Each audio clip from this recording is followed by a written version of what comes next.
pas ces mots dafay kii et il a un peu été victime aussi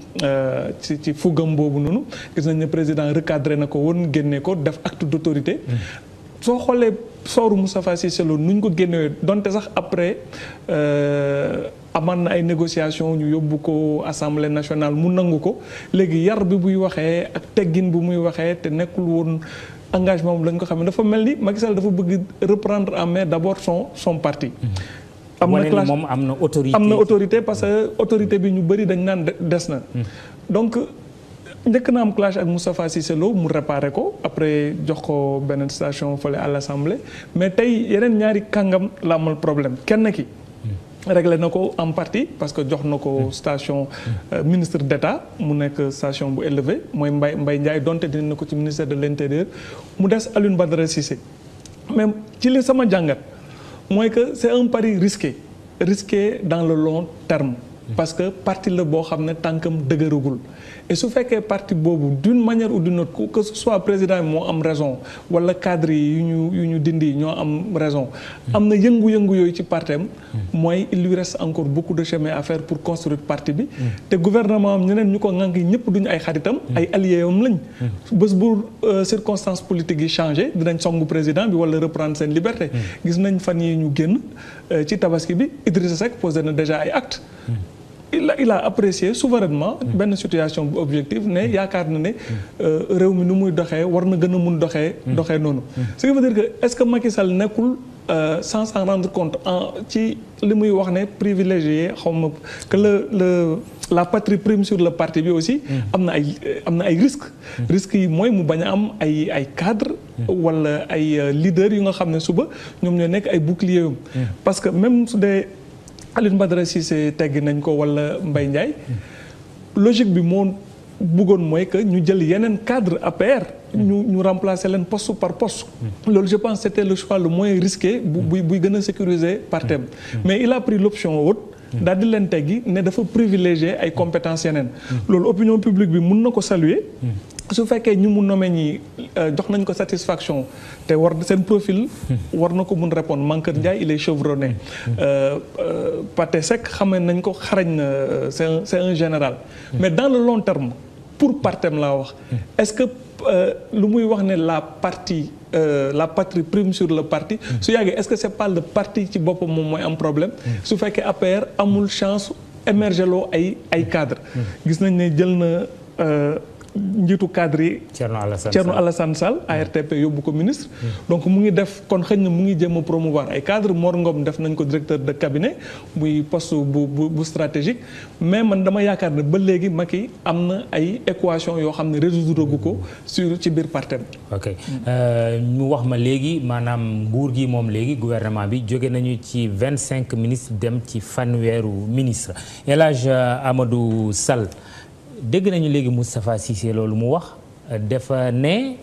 autorité bi njiitu réew mi di wone ci ñi nga xamante ni ñoo bokk ci partem war na wone même autorité boobu ñi nga xamante ni ñoom la bokkal liggéey maanaam les alliés yi yow noo jàngatee déclaration politique boobu. déedéet alliés yi loolu moom. gannaaw defe naa Moustapha Niasse mi nga xam ne moom moo nekk président assemblée Macky Sall alliés mi yëpp. mel daf leen wéq parce que ni ñu ko waxee sànq day ànd ak ñoom ñu xeex ñu ànd di wut te bu ñu fàtte ne bu ñuy dem ci élection 2012 yi premier tour téeméer yoo jël ñaar fukk ak juróom-benn la ca amoon ci deuxième tour bi téeméer boo jël mu am ci juróom-benn fukk ak juróom pour wane ne que alliés yi dañ ko vraiment su dul woon ñoom du agsi fu mu agsi ndax moom minoritaire la woon waaye mu mel ni dañ ko gunge ba mu àgg ba mu àggee fa mu àgg nag mu tëj bunt bi yore yaram di caw ni ma ko waxee ñi nga xam ne bi ci biir parteem am nañu fulla ak fayda goo xam ne bi suñu waxee ak moom am nañu sañ-sañ nekk ànduma ci ñun ñëpp ku nekk mu rëq sa ndigg ñaareel ba ci ay alliés mi it ñu gis ne kenn cër gam leen waroon a joxu leen ko mel nii dafay élargir base am mais nu muy élargir base am élargiru ko ci ay politique ci ay société civile la koy élargir ak ay techniciens ma jàpp nag ne loolu xëy na baax na waaye àdduna du gudd fan ba ëllëg suñuy dem du soxla ñi nga xam ne bi ñoom ñooy ñuy def ay politique ñi nga xam ñoo ko fal. ñi ko fal daf leen wéq te ma jàpp ne waxuma sax affaire séddoo nguur parce que nguur kenn du ko séddoo waaye nag say xaritu démb ñi tax ba nga tekki soo jotee wax dëgg ne xel àndal ak ñoom gouverner c'est-à-dire que gagner ensemble gouverner ensemble mais moom deful loolu dafa dañuy jaawale ak ñi muy àndal ni ñenn ñi bokk ñenn ñi dañ koy imposer gouverner collectivement parce que soo ko xoolee soo demee assemblée nationale parti Macky Sall moom rek amul majorité te ñemewul woon moom ba mu gañee ñuy dem assemblée nationale ñemewul woon dem moom rek parce que soo jëlee moitié bi est-ce que loolu du une nouvelle façon de gouverner xëy na Macky Sall dafa damay laaj rek de est-ce que xëy na ci njàngatam Sénégal dafa war a weesu gouvernement de parti. du question gouvernement de parti est-ce que du loolu du loolu c'est-à-dire que natt nag su jotee kenn ku nekk da ngay peese sa bopp marcher ensemble marcher séparément d'accord et gouverner ensemble c'est-à-dire que du toog du frapper ensemble c'est-à-dire mënuloo ñëw chaque fois ngay dem élection yaag sa allié yëpp ngeen ànd ngeen bokk parce que kenn du xam kan mooy kan mën ngeen dem kenn ku ci nekk wuti li ngeen am lépp su ngeen taaju bu nijee kenn ku nekk indi yalwaan bi dugal ko ci benn ñu def ko ci benn kees loolu nañuy defaree parti noonu la ñuy doxale bu ku nekk xam yaay kan waaye su dee ci benn parti bi da ngay ñëw rek kenn ku ci nekk ne la man peese naa temps nga jox kii fukk jox kii juróom d'abord ci biir ni nga ànd ak da ngay def ay frustration da ngay indi ay problème et dañuy dem ba du nekk chef Macky Sall nekkul loolu la ñuy wax c'est-à-dire que c'est un gouvernement boo xam ne bi c'est un gouvernement sans chef c'est un gouvernement sans âme et puisque moom amul majorité mënul taxaw ne man sénégalais man la ñu fal même su dee dama ànd ak ay nit ñu ma jàppal waaye man la ñu fal bi ñu may fal dañ ma fal pour ma régler seeni problème mais su dee pour mu régler problème bi balaa muy def dara su dee ali ku ko ne taxawal rek mu taxaw du dem. très bien daanaka waxtaan bi jeex na balaa ñu leen di bàyyi rek ñu dégluwaat maanaam liste gouvernement bi ci ak Seydou Gueye nekk secrétaire général du gouvernement. La composition du gouvernement s'établit comme suit. Monsieur Augustin Tine, ministre des Forces armées. Madame Aminata Touré, ministre de la Justice, garde des Sceaux. Madame Awa Marie-Coll Seck,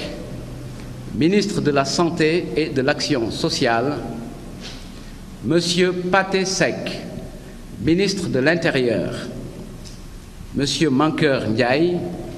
ministre des Affaires étrangères et des Sénégalais de l'extérieur. Monsieur Amadou Kane,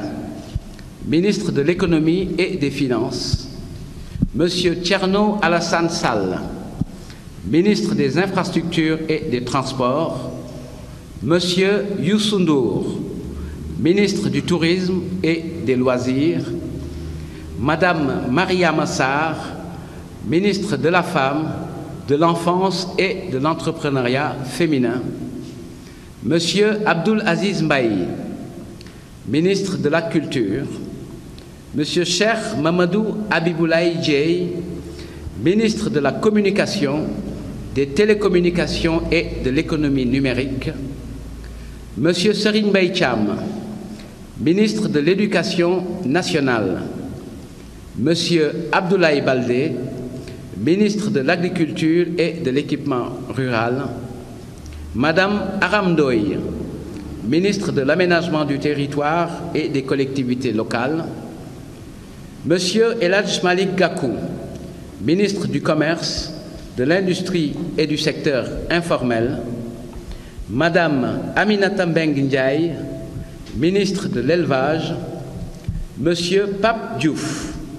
ministre de la Pêche et des Affaires maritimes. Monsieur Ali Ngouille Ndiaye, ministre de l'Énergie et des Mines. Monsieur Benoît Sambou, ministre de la Jeunesse, de l'Emploi et de la Promotion des valeurs civiques. Monsieur Abdou Latif Coulibaly, ministre de la Promotion de la bonne gouvernance, porte-parole du gouvernement. Monsieur Mbagnick Ndiaye, ministre des Sports. Madame Khoudia Mbaye, ministre de l'Urbanisme et de l'Habitat. Monsieur Mary Teuw Niane, ministre de l'Enseignement supérieur et de la Recherche, Monsieur Haïdar El Ali, ministre de l'Environnement et du Développement durable, Monsieur Mansour Sy, ministre de la Fonction publique, du Travail et des Relations avec les institutions, Monsieur Oumar Gueye, ministre de l'Hydraulique et de l'Assainissement, Monsieur Mamadou Talla, ministre de la Formation professionnelle, de l'Apprentissage et de l'Artisanat, Monsieur Khadim Diop, ministre de la Restructuration et de l'Aménagement des zones d'inondation, Monsieur Abdoulaye Daouda Diallo, ministre délégué auprès du ministre de l'Économie et des Finances, chargé du budget, Madame Seynabou Gaye Touré, ministre délégué auprès du ministre des Affaires étrangères et des Sénégalais de l'extérieur, chargé des Sénégalais de l'extérieur. Article 4. Le présent décret sera publié au journal officiel, fait à Dakar le 29 octobre 2012, signé par le président de la République, M. Macky Sall. Voilà, c'est la fin de cette longue page spéciale consacrée au remaniement ou réaménagement du gouvernement du président Macky Sall 6 mois après sa formation. L'effet marquant, c'est que la taille augmente. Ce gouvernement passe de 25 membres à 30. Départ noté Mbagnick ou Mbaye Ndiaye, ministre de l'Intérieur devenu ministre d'État auprès du président de la République, remplacé par le général à la retraite Pathé Seck. Mais aussi un autre départ, celui du ministre des Affaires étrangères, Alioune Badara Cissé, membre et responsable de l'APR, remplacé par le diplomate Mankeur Ndiaye qui était ambassadeur du Sénégal à Paris. Autre jeu de chaises musicales, on l'aura remarqué. Youssou Ndour, ministre de la Culture et du Tourisme, qui devient ministre du Tourisme et des Loisirs avec la nomination au département de la culture de Abdoul Aziz Mbaye, qui était directeur de cabinet du président de la République, remplacé ce dernier par Mor Ngom, qui était ministre des Infrastructures. Il y a eu d'autres changements, notamment le ministre des Sports Malick Gakou, qui quitte le département des Sports pour le ministère du Commerce, où il va remplacer son compatriote ou sa compatriote de parti, Matassi Diallo. D'autres changements que nous aurons à commenter prochainement sur cette antenne. Nous recevions à ma droite El Hadj Amadou Sall du PDS, ancien ministre de la Justice, Barkaba, directeur de l'information de TFM. Au téléphone sont intervenus El Hadj Kassé et Abou Abel Thiam, proches collaborateurs du chef de l'État, Modou Diagne Fada, président du groupe parlementaire du PDS, Mamour Cissé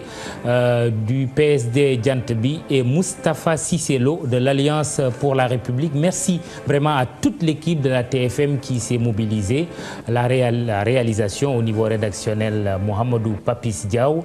à la technique, Pierre-Edouard Faye et tous les techniciens qui l'ont assisté. Merci de nous avoir, Pierre Da Silva. Merci de nous avoir suivis. Bonsoir.